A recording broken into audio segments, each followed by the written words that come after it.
Hello everyone, hope you all are doing good. This is Kalik from Study with Kalik, and in today's session we are gonna cover Class 6 Geography NCERT's Chapter 4, that is Maps. So let's get started. So basically what was the need of creating map?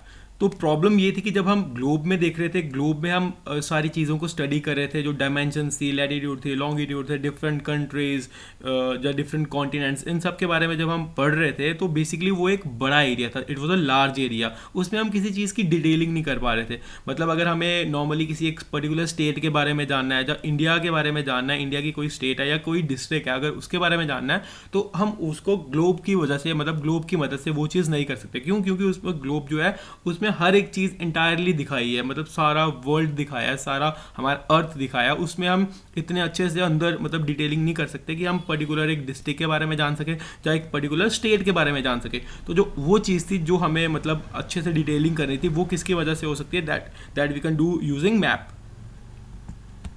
सो अगर हम इसकी definition की बात करें तो map is a representation of a drawing of the earth surface और a part of it drawn on a flat surface according to a scale. मतलब कि हम अर्थ के किसी एक पर्टिकुलर पार्ट को हम एक फ्लैट सरफेस पे दिखा रहे हैं और उसकी डिटेलिंग कर रहे हैं, उसके बारे में एग्जैक्ट हम इंफॉर्मेशन गेन कर रहे हैं कि उस मैप के अंदर क्या क्या चीज़ें दिखाई गई हैं. अब इसमें एक टर्म यूज हुई स्केल, तो स्केल के बारे में हम आगे जाके पढ़ेंगे. So there are different kind of maps. They are like physical map, political maps and thematic maps. तो अगर हम physical maps की बात करें तो map showing natural features of earth such as mountains, plateaus, plains, rivers, oceans etc. are called physical maps. मतलब जिसमें हम natural features की बात करते हैं, अगर हम उसमें rivers दिखा रहे हैं या plateaus दिखा रहे हैं या plains दिखा रहे हैं, तो इस तरह के जो maps होते हैं उन्हें हम बोलते हैं physical और relief maps. और अगर हम political maps की बात करें तो map showing cities, towns and villages and different countries and states of the world with their boundaries are called political maps. कि अगर हम किसी सिटी को दिखाए या टाउन को दिखाए या किसी एक पर्टिकुलर स्टेट को दिखाए और उसकी बाउंड्रीज अलग अलग स्टेट से जो मिल रही है वो पर्टिकुलर चीज़ दिखाए, तो इन तरह के जो मैप्स होते हैं उन्हें हम बोलते हैं पॉलिटिकल मैप्स. और अगर हम बात करें थीमेटिक मैप्स की, तो अगर कोई एक पर्टिकुलर इन्फॉर्मेशन को दिखा रहा हो, जैसे कोई अगर लेट मी स्क्रॉल डाउन. सो या अगर हम रोड मैप्स हो या रेनफॉल्स के मैप हो, कोई रेनफॉल डिस्ट्रीब्यूशन दिखाई हो कि इस पर्टिकुलर एरिया में इतना रेनफॉल हो रहा है या इसमें कम हो रहा है, इसमें ज़्यादा हो रहा है. जब फॉरेस्ट डिस्ट्रीब्यूशन दिखाया हो कि यहाँ पे जो फॉरेस्ट है वो ज़्यादा घने हैं, जब इंडस्ट्रीज दिखाई हो कि इस पर्टिकुलर एरिया में ज़्यादा इंडस्ट्रीज सेट है या इसमें कम है, तो these all kind of maps are considered to be thematic maps. और अगर हम मैप्स के कंपोनेंट्स की बात करें तो दे आर DDS, मतलब DDS से आप एब्रीविएशन से आप याद रख सकते हो. They are distance, direction and symbol. So हम वन बाय वन सबके बारे में पता करेंगे व्हाट दे आर. और अगर हम अब स्केल की बात करें तो scale is the ratio between the actual distance on the ground and the distance shown on the map. तो अगर हम किसी एक पर्टिकुलर एरिया को मैप में दिखा रहे हैं तो ऑब्वियसली वो एक बहुत बड़ा एरिया होगा, राइट. अगर हम पूरा एक स्टेट दिखा रहे हैं, JNK स्टेट, तो वो गिलगित बल्तिस्तान से लेके हमारे जो लखनपुर, इतना टोटल एरिया जो हमारा JNK स्टेट का वो पूरा दिखा रहे हैं, तो ऑब्वियसली वो बहुत ज़्यादा किलोमीटर्स है. तो हम इतने किलोमीटर्स तो हम एक पर्टिकुलर पेज पे बना नहीं सकते ना, तो हमें उसकी स्केलिंग चाहिए होती है कि हम कितने सेंटीमीटर से कितने किलोमीटर्स दिखा रहे हैं. तो जो इसकी रेशो होती है कि एक जो सेंटीमीटर है उससे हम 100 किलोमीटर्स दिखा रहे हैं, तो it would be something like 1 centimetre is equal to 100 kilometre. तो जो ये पर्टिकुलर चीज़ है इसे हम बोलते हैं स्केल, कि हमने स्केल दिखाया है कि कितने हम सेंटीमीटर को कितना किलोमीटर दिखा रहे हैं इन दैट पर्टिकुलर मैप. अब यहाँ पे दो टर्म्स आते हैं, small scale map and large scale map. अगर हम ज़्यादा एरिया को दिखाएं, मतलब 5 सेंटीमीटर अगर शो कर रहे हैं 500 किलोमीटर्स, मतलब वो ज़्यादा एरिया है, तो उसे हम बोलेंगे स्मॉल स्केल मैप, जिसमें हम यूजुअली कंट्रीज़ को दिखाते हैं या स्टेट्स को दिखाते हैं या कॉन्टिनेंट्स को दिखाते हैं. तो इन सबको हम बोलते हैं स्मॉल स्केल मैप. अगर हम पर्टिकुलर विलेज को दिखाना हो, मतलब छोटी जगहों को दिखाना हो, तो उसके लिए हम जैसे उसमें जो स्केल होगा, अगर ऐसे होगा कि 5 सेंटीमीटर है वो 500 मीटर शो कर रहा होगा, तो इस टाइप के जो स्केल्स होते हैं उन्हें हम बोलते हैं लार्ज स्केल मैप्स. सो जो स्केल है, small scale maps and large scale maps, they all come under distance. और अब हम बात करेंगे नेक्स्ट कंपोनेंट की, दैट इज डायरेक्शन. तो डायरेक्शन आई गेस सबको पता ही होगा कि डायरेक्शन 4 होती है, north, south, west and east, right. तो हम उसके बारे में सब पढ़ेंगे अब.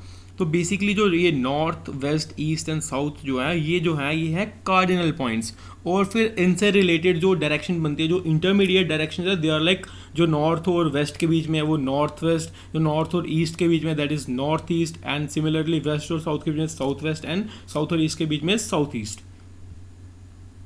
अब ये जितनी भी डायरेक्शंस मैंने बताई नॉर्थ से लेके, हम इस डायरेक्शन में इस डायग्राम में देख सकते हैं 4.2 में, जितनी भी ये डायरेक्शंस है they all are called cardinal direction. अगर हम इन पॉइंट्स की बात करें सिंपल, जो north west east and south है, they are called cardinal points. अब हम बात करते हैं कंपास की। तो कंपास बेसिकली एक ऐसा इंस्ट्रूमेंट है जिसकी वजह से हम डायरेक्शंस का पता लगा सकते हैं। तो जो कंपास की जो नीडल्स होती हैं वो ऑलवेज नॉर्थ और साउथ डायरेक्शन की तरफ पॉइंट करती है, और हम अगर इसकी वजह से हम बाकी डायरेक्शंस का पता लगा सकते हैं कि नॉर्थ वेस्ट कहाँ पे है, नॉर्थ ईस्ट कहाँ पे है, साउथ कहाँ पे है, एंड सिमिलरली सारी बाकी डायरेक्शंस। अब हम बात करेंगे थर्ड कंपोनेंट की, दैट इज सिंबल। अब नॉर्मली हमें कोई चीज़ अगर दिखानी हो मैप में, फॉर इंस्टेंस हमने कोई रेलवे ट्रैक दिखाना है, जो कुछ भी दिखाना है, तो हम वो पूरी डायग्राम तो नहीं बनाएंगे ना। अगर वो पूरी डायग्राम बनानी होगी फिर तो वो मैप ख़राब हो जाएगा, मतलब वो सारी जगह वही ले लेगा। तो बेसिकली हम वो चीज़ें दिखाने के लिए, अगर हमने पर्टिकुलर कोई मैप में वो जगह दिखानी है, तो उसके लिए हम यूज़ करते हैं सिंबल। तो कुछ स्टैंडर्ड सिंबल्स हैं जो हम यूज़ करते हैं, और कुछ नॉर्मली भी हैं जो मतलब यूजुअली हमने बनाए हैं, जिनकी मदद से हम मैप में बता सकते हैं कि एग्जैक्टली ये जगह क्या है। अब इसमें एक बात लिखिए कि maps have a universal language that can be understood by all. There is an international agreement regarding the use of these symbols, these are called conventional symbols. So कुछ एक इंटरनेशनल एग्रीमेंट के बाद कुछ ऐसे साइंस हैं, जो ऐसे symbols हैं जो पर्टिकुलरली हर जगह सेम यूज़ होते हैं, तो हम वैसे ही सिंबल यूज़ कर सकते हैं जो इन्होंने नीचे एग्जाम्पल्स में दिए हुए हैं। तो इन सब सिंबल्स को क्या बोलते हैं? Conventional symbols. जैसे हम रेलवे लाइन की बात करें तो there are different kind of railway line, like broad gauge and metre gauge. Broad gauge मतलब जो 1 मीटर गेज से ज़्यादा होती है, कुछ ऐसी पट्टी होती है जो 1 मीटर से ज़्यादा बड़ी होती है, उसे हम बोलते हैं broad gauge, and similarly metre gauge. तो हमें ये ऐसे इनके सिंबल्स है, जैसे ब्रॉड गेज का ये है, मीटर गेज का ये है, अगर रेलवे स्टेशन दिखाना हो तो ये।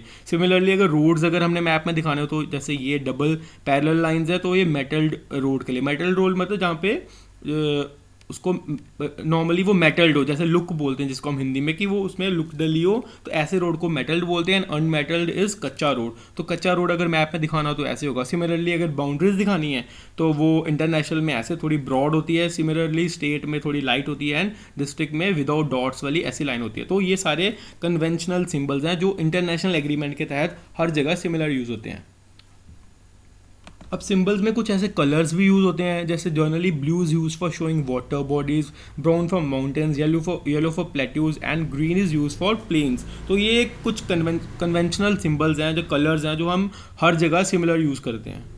ये चैप्टर काफ़ी छोटा था और इसमें अब 2 टॉपिक्स रह गए, that is sketch and plan. Sketch is basically like हम कहीं कुछ जा रहे हैं, तो हमने कोई एक सिनेरियो देखा कि यहाँ पे ऐसी ऐसी बिल्डिंग थी, अब हमने वही अपने फ्रेंड को बताना है कि हमने उसको एग्जैक्ट उसी लोकेशन पे भेजना है। तो हम वो मतलब उसे कैसे बताएंगे कि वो जगह कैसी लगती है? तो हम एक उसे ओवरव्यू दे देंगे, हम एक नॉर्मल सी डायग्राम बना देंगे कि यहाँ पे ऐसे एक मंदिर है, यहाँ पे ऐसा पोल था, वहाँ पे 2 बिल्डिंग्स थी। तो हम एक रफ डायग्राम जैसे उसको बना के दिखा देंगे कि तुझे इस जगह पे जाना है। हम उसमें डिस्टेंस दिखा देंगे कि यहाँ से मतलब एक रफ डिस्टेंस भी, कि यहाँ से तू 5 किलोमीटर जाएगा, वहाँ से टर्न लेगा, सीधा जाएगा। So all these kind of things are called sketch, जो एक रफ फिगर होती है जिसमें एग्जैक्ट हमें कुछ पता नहीं होता है, डायमेंशंस नहीं पता होती है, लेकिन हमें रफ फिगर बताते हैं जिसकी आइडिया से बंदा उस जगह तक पहुँच जाए।